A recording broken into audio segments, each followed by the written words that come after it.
Bueno, nosotros hemos realizado un encuentro, una jornada con más de 32 centros de estudiantes secundarios y terciarios de la ciudad de Rosario, fundamentalmente con la idea de abordar la vigencia y la aplicación de la ley de centros de estudiantes, la ley provincial de centros de estudiantes en nuestra localidad.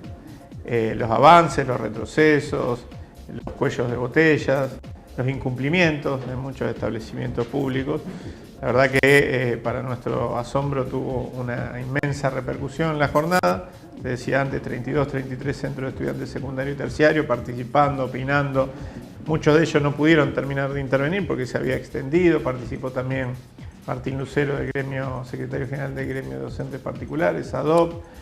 Lamentablemente no participaron funcionarios del Ministerio de Educación de la provincia. Para nosotros era sumamente importante. ¿Por qué? Porque uno de los déficits que encontramos es básicamente que en aquellos establecimientos escolares en los que hay directivos que se oponen a la aplicación de la norma, no hay una vía rápida de reclamo frente a las autoridades provinciales, algún mecanismo público, algún mecanismo que sea difundido rápidamente y que pueda tener de alguna manera el estudiante una referencia rápida de dónde hacer la denuncia, dónde hacer un reclamo, dónde intentar generar un mecanismo de mediación y un mecanismo básicamente que haga que la ley sea efectiva, de efectivo cumplimiento en toda la provincia, en este caso en la ciudad de Rosario.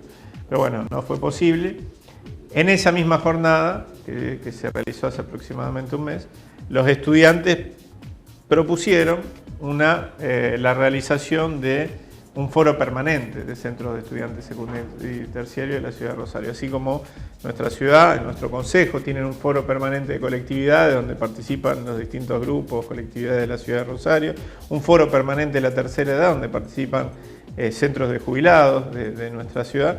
Bueno, que exista un foro permanente de centros de estudiantes secundarios y terciarios que permita que con cierta regularidad, que deberán determinar los mismos estudiantes, porque la normativa no impone una regularidad determinada, un tiempo determinado, puedan tomar la palabra en el Consejo Municipal y que sientan que que es el ámbito de la democracia por antonomasia en la ciudad de Rosario, está abierto a la realización de encuentros, de actividades y sobre todo de la canalización de distintos reclamos.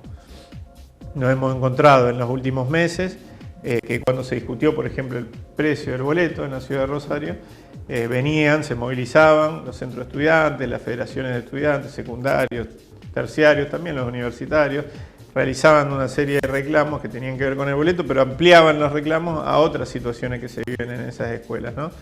Los problemas edilicios, problemáticas que les son propias o que consideran que deberían abordarse, etcétera. Y bueno, si bien, un ejemplo más claro, las cuestiones edilicias no corresponden al nivel del Estado en el que nos encontramos, el Estado municipal, indudablemente el Consejo es una caja de resonancia de todas esas problemáticas y en su momento se canalizaron esos reclamos al Ministerio de Educación, se interpeló a los funcionarios. Bueno, la idea es que efectivamente este foro sirva como ese canal, ¿no?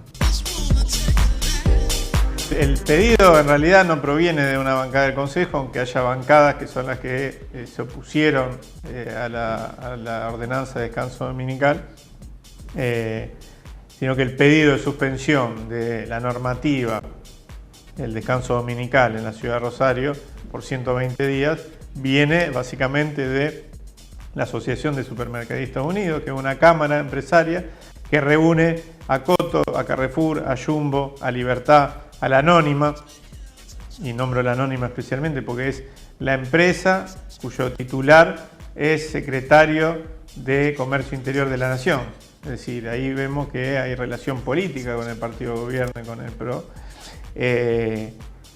Básicamente intentan frenar una medida a como dé lugar, esta medida, ¿no? Que es la recuperación de un derecho conculcado durante muchos años para los trabajadores empleados de comercio. No han cejado en su intento, aun cuando para eso hayan tenido que aplicar métodos mafiosos directamente, ¿no? Cuando se trató en la legislatura, rompieron todo el frente de la legislatura Cuando se trató en el Consejo Municipal, vinieron nuevamente con trabajadores, entre comillas, la mayoría de ellos se trataba de patovicas o de barra bravas traídos de Buenos Aires, alojados en reconocidos hoteles de la ciudad durante varios días, o al menos durante 2 días, y a través de ese amedrentamiento intentaban que no se votara en el Consejo Municipal. Bueno, esa ordenanza se aprobó, como se aprobó en su momento la ley, que es la que le da el marco.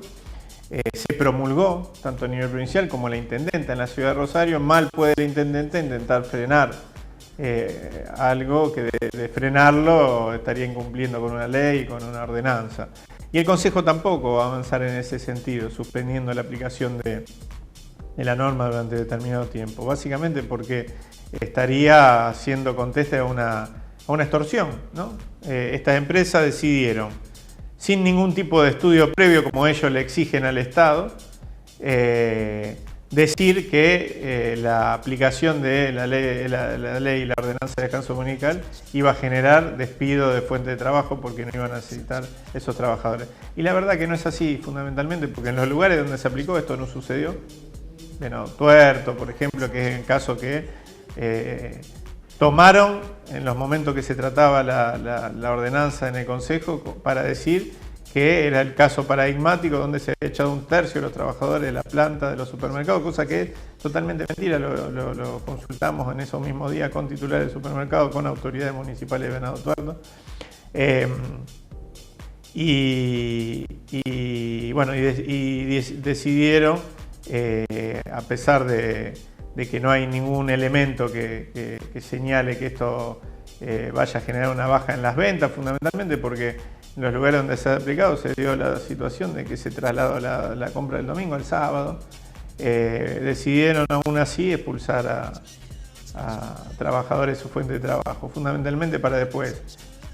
Muchos de ellos, habían sido incorporados 6 días antes, 1 semana, 10 días, 2 meses para generar este efecto, y con el argumento de que si firmaban un papel oponiéndose a la ley de descanso dominical, a la ordenanza de descanso dominical, iban a ser reincorporados. Eso es extorsión, acá y en cualquier lugar del mundo. Extorsión a esos trabajadores y extorsión al Estado municipal para que cese con una medida votada por amplia mayoría, tanto en las cámaras como en el Consejo, ¿no? Nosotros, por supuesto, que no vamos a adherir a esta propuesta porque, repito, estaríamos cediendo a la extorsión de estas empresas. Nosotros que creemos y sostenemos que defender derechos mejora la democracia, la vida interna de los cuerpos y mejora la vida de nuestras sociedades. Nosotros sostenemos que la conculcación de aquel derecho que era el descanso dominical para los trabajadores empleados de comercio se dio al calor del crecimiento de las grandes superficies comerciales y tomando tradiciones culturales que no son propias de nuestro país, ni siquiera de los países, de la mayoría de los países centrales, los países europeos.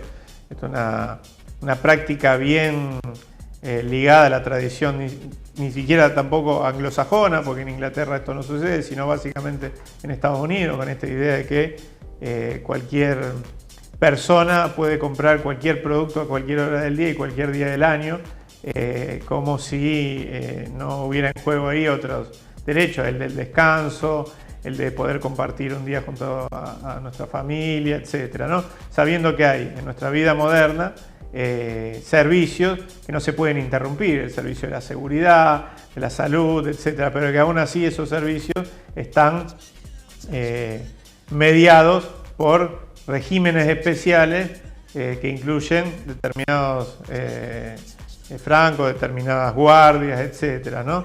En el caso particular del comercio no es un servicio indispensable para la vida en comunidad, y así lo entendemos nosotros, ¿no?